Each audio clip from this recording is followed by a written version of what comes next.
Glorious morning, Pythians. I hope you are doing well. Today, I will be by myself. My co host, Chop, has decided he has some beers to drink with a fellow community member. So I'll be doing the yapping with our good friends from Polynomial and Gotham, which I'm super excited to have on. Let me share this across socials and in the Discord to let people in that we have started. But in case you haven't followed much what's been happening on our side, last week, a beautiful new website reveal, mission, and everything that's going to be super cool and is the first step towards a big shift into what Pyth is doing and push further. We got the data. It is so good. Everybody wants it, even the White House. So very excited to have this. And today we're still talking DeFi with Gautam. So let me have him on. Gautam, thanks. How are you doing, sir? I'm doing good. You can hear me all right? Yes, we can hear you all right. Thank you for taking the time. Can I have a last minute guess? Because I was like, oh, you guys launched a new product, I guess a big product into what you guys are building. But yeah, first question, can you introduce yourself and maybe tell us how you got into this crazy crypto industry and crypto world? So I'm Gautam. I'm one of the people behind Polynomial. So if you think about crypto, I went to a hackathon in 2017 to build something, and over there was this. Like I first time I was hearing about Ethereum, and I was like, okay, programmable money, and I thought like this sounds pretty cool. I tried to make something. I was not able to make anything because during the entire time of the hackathon, I didn't understand what was happening. But over the years, like I figured out what was happening, and what really got me into it was during DeFi summer. Me and my co-founders, we made like a small group chat, and we were like trying out a bunch of products, and we just thought like we can make better products than this, thinking yeah, a little bit like too much of ourselves at that time. But that's how we started, and then in 2021 we started Polynomial, and after that, I think you're muted. You're right. No, and I was saying the rest is history, and we'll be talking about it a bit because I think you get quite the interesting, development and evolution from what I've gathered and research through the couple years I'm here. But what do you do at Polynomial? Day to day, what are your big responsibilities and activities that you are in charge of? I think my job is to make sure we make like a good product at the end of the day, and I also help in like community marketing, all that kind of things. So I, I I used to do many things. Now I do lesser things because there are people better than me doing it. Yeah, I used to write. I started as a machine learning engineer, and so Okay. I started by writing code. But over time, the company needed me to write tweets, manage the Discord, reply to support tickets. Everything I'll do as long as it helps people. But primary goal is to make a really really good perps experience and to let people trade derivatives. That is how why we started the company at the start itself. So that is the main thing that we're trying to do. So you were like, I need to write less code and write more tweets. No, that's good. No, and so yeah, I think now let's get into Polynomial. And can you give us a little intro to what the product is today, and maybe take us back to 2021 because I think you started as a bit of an options protocol on optimism. So Yeah. what is Polynomial today, and how it started and how you started building and said, hey, this is the time to do this. So when we started, like we had only one goal. We were like crypto. We really like crypto as users for finance. because it's much better, it's non-custodial, all those things.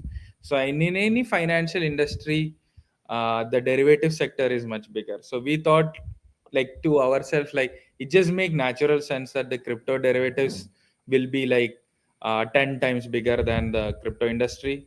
So we were like, okay, let's just make something in that problem space. And we were like, okay, let's start with building options, because options are the biggest financial industry instrument, right? And at least in the traditional finance. But over time, like, we pivoted and everything. But like, I think the thesis has been solid, because crypto industry has been growing like every few years, 50-60% on average. And so this industry is like obviously going to be like really really big, probably like hundreds of trillions in like a decade or so. So, and we started by building option. And it's more like, we just pivoted to perps, because that's what we used as users, because options were not as liquid in crypto, and they are not really priced very well. And most of the time, like, something goes wrong, I myself go and like short a token or like trade with leverage. So that's kind of what I do, and that's what my co-founders did, and that's what everybody around us did, right? And at that time, like, it was just after FTX crash. And we realized, like, one of our employees at that time had, like, we used to send salary to the FTX account, and his account got hacked. Sorry, the funds got lost, right? So we were like, okay, this is like we were just thinking, like, why did we do it? And we just did it because it had a really really good experience, right? and and if you think about it, like, we always had this thesis, like, try to make a really great product for the pro users. And then, like, everybody else, like, if the experience for the pros is really good, the everybody else, it will be like naturally like really good, right? So we were like, okay, let's make perps. So we first started out by building on optimism. There we did like few hundreds of, I think we did like around 4 billion in volume. And daily volume, like, at peak we were doing like few hundreds of millions. And then, like, over time we realized, like, there is a slight scalability bottleneck we were hitting at that time. uh, Mostly because, like, the tech was a bit early, right? Like, now we have like things like laser, like faster transaction times and everything. So we, the natural conclusion for us was like, to solve something like perps, where composability is not really something that we really care about. What you need is like dedicated block space. And so we decided to make our own chain. And we made our own chain last year in somewhere around September. And we've been live ever since. And yeah, that's the story in a very short form.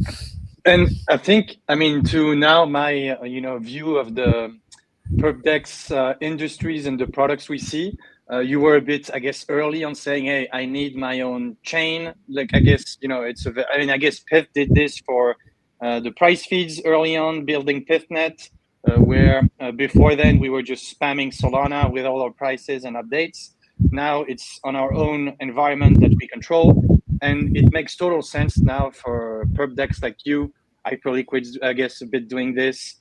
We see the bullet on Solana that goes to its own thing where you can go faster and you control and you have all the scalability potential that you don't have if you build on a big chain. I think you get the benefit. I mean the benefits of having a bunch of users. For example, on Solana, they're going to go to Drift, Flash Trade, and others to trade, but experience is probably not as best.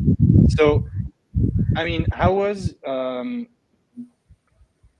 much of an effort was it to build the L2, the polychain? I think it's ETH2, technically. Yeah. Yeah. How was the experience and the amount of work to get this done? I mean, it's still hard, I would say. I think the adoption, what you said, is correct. Like, it's much easier to bootstrap a protocol when you are on something like Solana or Base or Ethereum mainnet. When you are your own chain, it's much, much harder. But I think, like, what we believe is, like, if you build something which is the right user experience, the people will come. So that's what we are going for.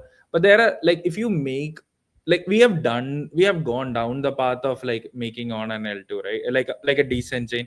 Like, nowadays optimism is not as prevalent, but at that time optimism was like the second or the third biggest chain, like, in terms of chains itself. And it had a lot of activity, a lot of TVL. And we were like doing the highest volume. And the problem is like when you make a product and then when you like, it's very hard to acquire users, right? And then when you finally reach like top volume, then then it stops scaling, then it's like you, that's like the shittiest feeling ever. So that's kind of like why we were like, okay, let's make like, a dedicated chain. And I think like for pith also it has worked out, right? Like the price feeds are more reliable. Like you know this, right? Like, if price update like doesn't come for some reason, let's say Solana's gas went up or something, and something happened, then like all the perps and all the exchanges, they will all be like very angry, right?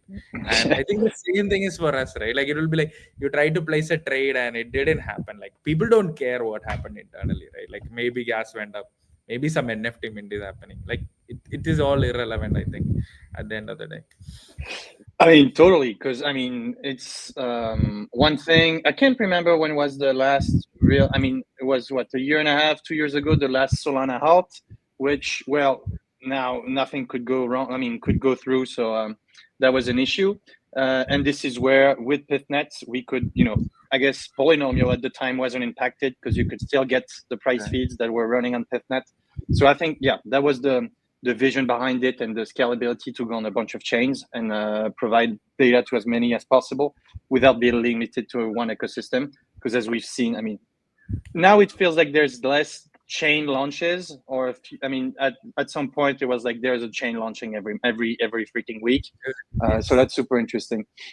Now, with PerpDex, the last few months, a year, it's this big club wars, club versus IMM, and I'm gonna, I mean, tee it up for you to introduce Fusion, which I read a bit through the thread, which is super interesting. If you Pythians want to go check it out, go check out the Polynomial account. Probably the pinned thread there. Launched yesterday. Can you tell us about a little intro of what it is, how it works in very layman's term for us smooth brains to understand? Yeah, like I would say like it's um so what we've been doing is like we were primarily an AMM protocol, right? And I'll explain both. So what we thought about was like, let's think about markets, right? So when a market is starting out, it is very illiquid, it is very small, right? And at that time, most of the time, an AMM is better because you get two things. One is you get guaranteed fills, and there will always be a counterparty. So the AMMs are really good when the market is very small. Or the same thing can apply when you're trading in bigger size, right? Like if you're trading like maybe a half a mil order, right? Like an AMM is much better because it there is a small delay of like 1 or 2 seconds, but it gets executed and it's much faster than trying to fill it in an order book. But when you are trying to go to a market which is more liquid and there is more fast movement price changes, then it is much better for you. Are like if you're trading for 10K, it might be better for you to use an order book, right? Because you just place the order and it just gets filled, and you don't really care so much about slippage. You just want like the best of experience, right?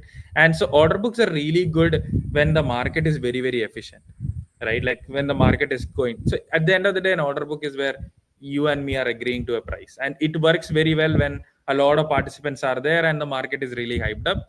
So we just thought like, okay, so we have two competing ideologies and both of them make sense, and why don't we just combine them, right?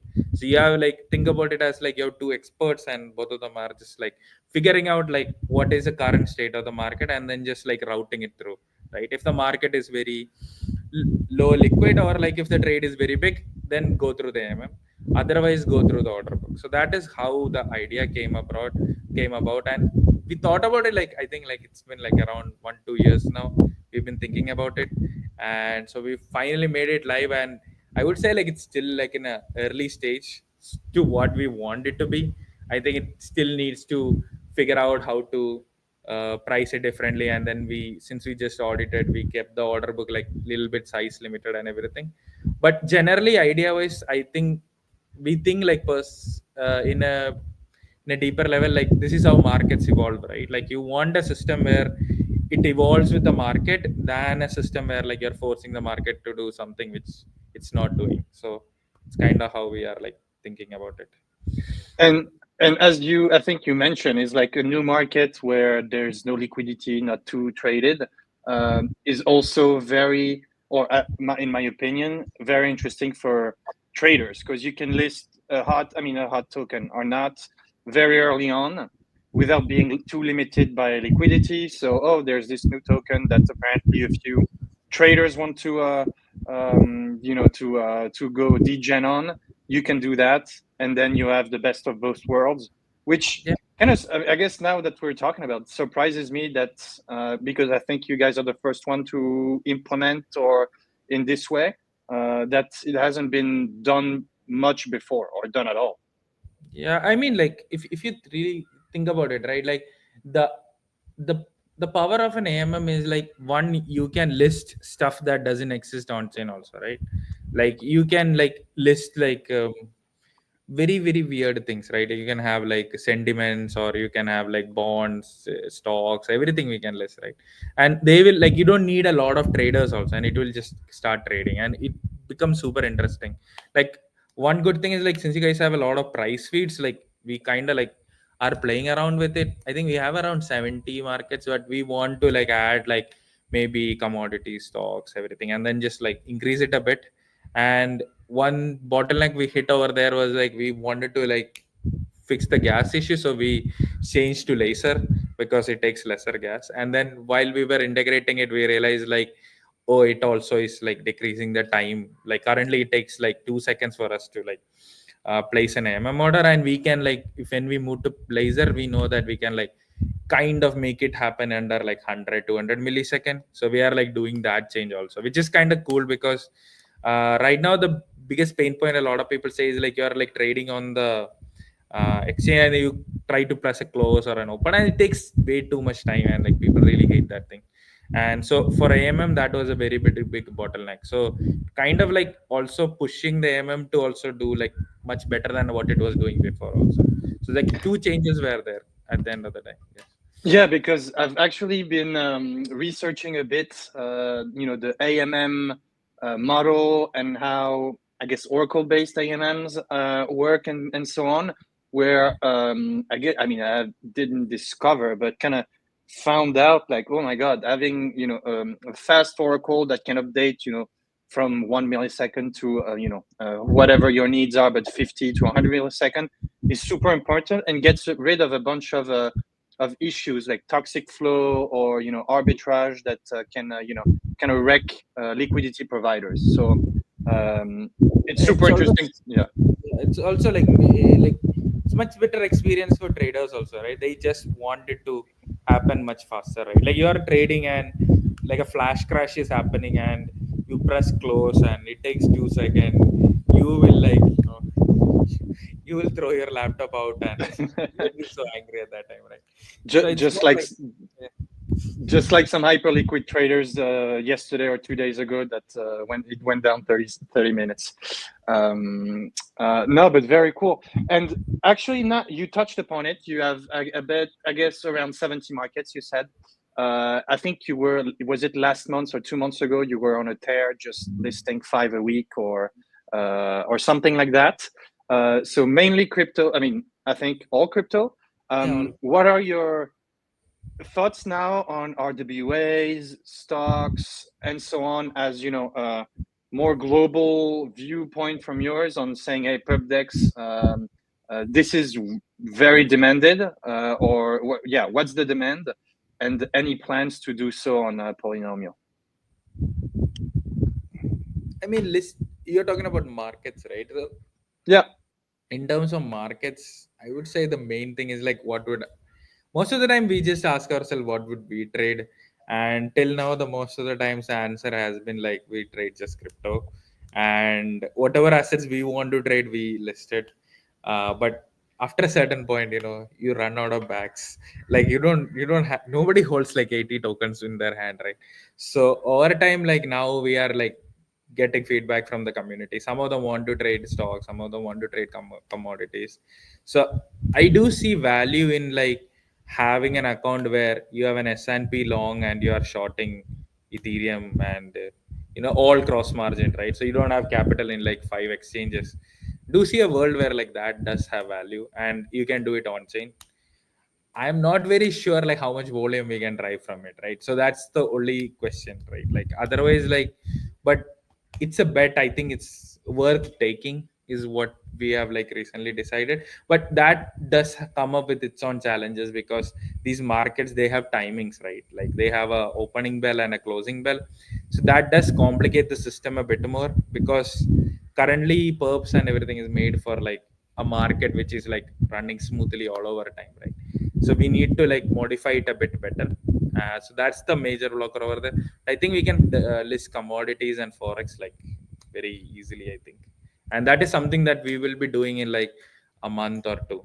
So we will be like going on another spree where like every day we'll be listing like one market. I think it's fun also, right? Like it keeps everybody like motivated. Okay, today this.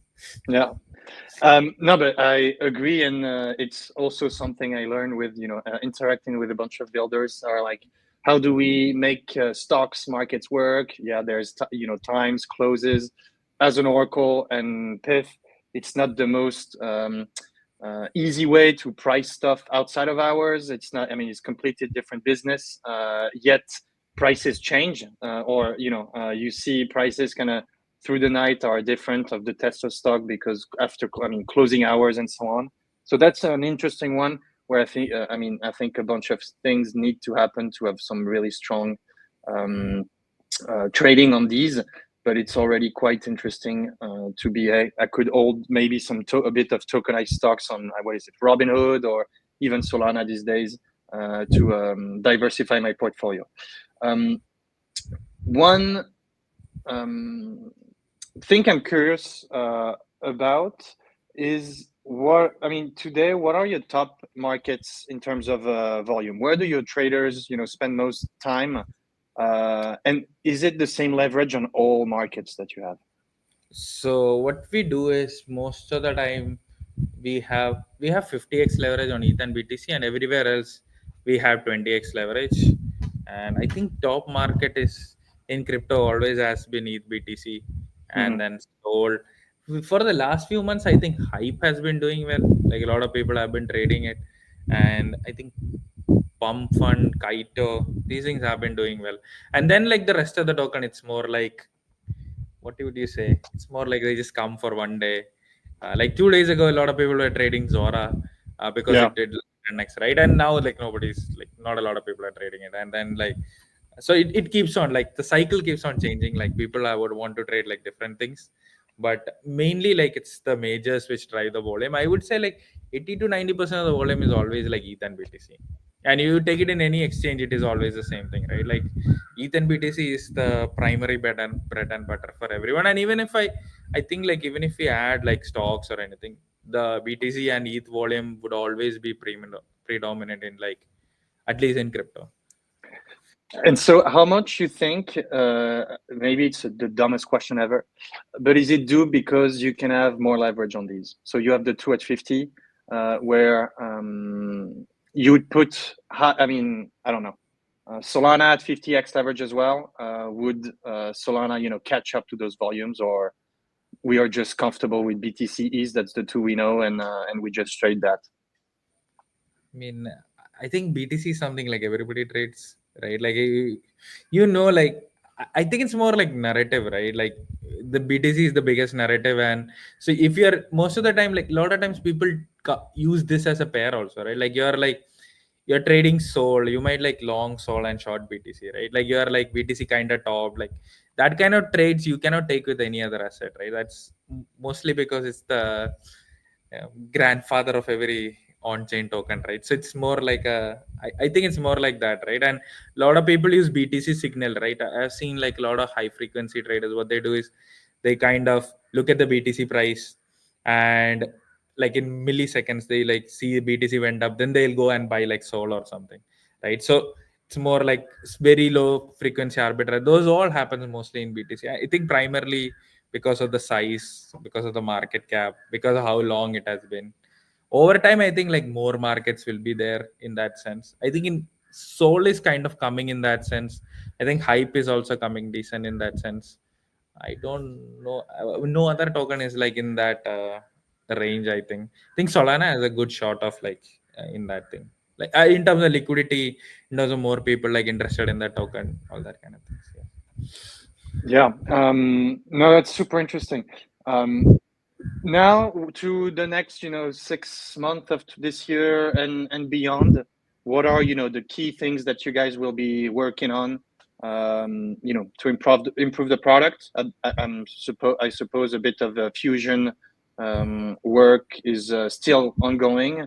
But yeah, what are the key focuses areas? Can be marketing, BD type things, or purely technical. What are the next, big focuses? So the current order book we wrote it in Rust, but it's like only 200 millisecond. We need to make it much faster. It's barely working, so we need to make the fusion thing like much better and more stable. And we need to also have this dynamic routing where like it picks like when an order comes, it picks between order book and AMM, like that kind of things. So currently order book only works with the limit order. So that is one thing we need to fix. Then the next thing is like we are looking into making like a vault where if you deposit money on Ethereum mainnet or like major chain, and then it will deploy capital into our perps or even possibly other perps. So perps typically have like good APY on the staking layer, and we want to make this yield come everywhere. So that is also something that we are looking at. And then like as we discussed before, like maybe like stocks or commodities, that is something that we are looking at. And uh, and also like we're kind of experimenting a bit on like trying to make the app a bit more social. So we want it to be like anyway person is coming to the app for like 20 minutes to trade, and they're like doing nothing, like make them have a laugh, somebody like makes a joke while they place a trade. I've seen a lot in Polymarket, like that kind of vibe. I think like makes a lot of sense to try out. So those are like some of the things that we are going to try it out and push for. So we released a bunch of stuff like having multi collateral, so you can trade with any asset now. So you can trade with BTC and all. So I think when it compounds over a little bit of time, and then like we can have like a really super product. I think it's what we are. And when you mentioned like the vault thing, it's pretty much me being able to deposit in this vault and get fees from the trading, right? Yeah. from Okay. from from us or any other protocol. So it's more like it's too much effort to go back and forth, and there is insurance fund, all that kind of stuff. Okay. So building these walls for a very long time, we figured out all the pain points, and we are just addressing them one by one. I think in a month or two we'll have it live, I think.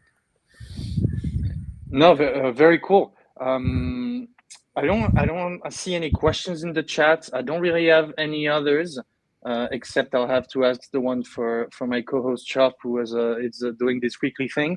But maybe overall crypto industry vibes right now. Either, I mean, what do you? What are your kind of maybe a hot take or a hot, prediction that you have, for the next few months or years, into what we're going to see, or anything interesting that you believe in that's going to happen. I mean, look, I see a lot of people worrying about like Robinhood and all coming on chain, and they will be the bigger players. I don't think so. I mean, that's something I think like I feel like people who are native in any new technology typically wins over like somebody who is legacy and trying to port over. I mean, they will do it fine, but I think like the the new players or the ones that aren't built now, I think they will do much better. I think at least on chain. That is something I think like something I want also. But yeah. No, and to me, I mean, seeing all those, I guess centralized exchange mostly, or I guess banks or institution kind of now getting into crypto and opening the door for their users to come on chain is such a good, cool opportunity for, I mean, you guys and all the great apps that are getting built on chain to attract and onboard the mass onboarding of people, because I don't think, I think as you said, like the current DeFi on-chain trader is likely gonna go trade on Robinhood or another platform that is I guess, more centralized or a sex per se, if the product is not infinitely better. I think it's a bit of a philosophy thing where I'd And rather have my I think it's more likely for them to come to here at this yeah. moment because of little bit things. But yeah, that is one thing I think is true. I, Cool. I yeah. No, awesome. Any so before my last question, anything? Maybe ask yourself a question, something you wanna, we haven't talked about that you'd want to share, or share anything to your our watchers right now. Go trade on Polynomial. Yeah, go trade. Tell me how it is. You can always DM me and complain. I will be your customer support and walk you Yeah, through the because whole thing. Yeah. now spending time on X and Twitter to respond to all the feedback. No, awesome. So last question. What would be the advice to yourself today if you wanted to get into crypto and start working in the industry? Uh, I think what worked for me was just being curious about stuff and taking the first step. I still think like if I never put like the initial amount of money I put in crypto, which I never touched for like years, I think I got like some like 1 ETH or something when it was very low price in like 2017 or 18, and I never touched it for years. If I never did that, I would have never done anything else. I think like a lot of people I feel like are lurking around and don't try the things. I think that particular gap of mental barrier, I think that is something like everybody needs to get out of. And for building, it is simple. Like we have way few builders, just make something. And like you need to be biased to action, that is what I think. And if you are biased to action, like you kind of like end up working in a good company in crypto. Like you kind of are like self-employed, right? Like you work remote, the work life is really good. I don't even think like web 2 even compares, right? You can work at any time. You just need to be good, and people measure you in what you do also. People don't even care like if you work 1 hour, if you did a really good job, right? Like that's kind of a really really cool place to work at if it's something that you are like really into it, right? And Yeah. so I think like at the end of the day, for all that, you just need to do stuff, right? Like go to hackathons, go to like just don't think about stuff, do stuff, trade, or even that also does stuff. Yeah. No, perfect. And no, yeah, I kind of, I mean, totally agree with you. I wouldn't be able, I think, to get back to, I guess, Web2 corporate job now that, we have this flexibility, and I think very talented people. I'm too lucky to have a bunch of very smart people around me and learning a shit ton every day. Um, Good time. I don't have anything else. Thank you a lot for your time. Thank you. Super excited to keep supporting you guys and seeing what you guys are gonna cook. Because yeah, there's already congrats on the launch yesterday and everything. The past, I guess, 4 years now of building. But yeah, Pythians, go check it out if you like trading perps. Check it out and spam Gotham with your requests, feedbacks, and everything you need. Thanks, man. Thanks for Sir, taking the. catch each other in the trenches. Yes, sir. Bye bye. All right. Great one again, I think. Oh, you'll tell me, Pythians. But no, as I said, go check it out. On our end, jump in the Discord, the Pit Discord, if you haven't already. Lots of, I don't even know, poker was yesterday, maybe. I think there's some games today. Go bully Plank, so she tells you what's happening. And no, have a glorious Perps Day. Watch out for the pigeons, and we'll see you next week with I think, a pretty good guest. So stay tuned. Super excited for another big week for the Pythians, and love you all.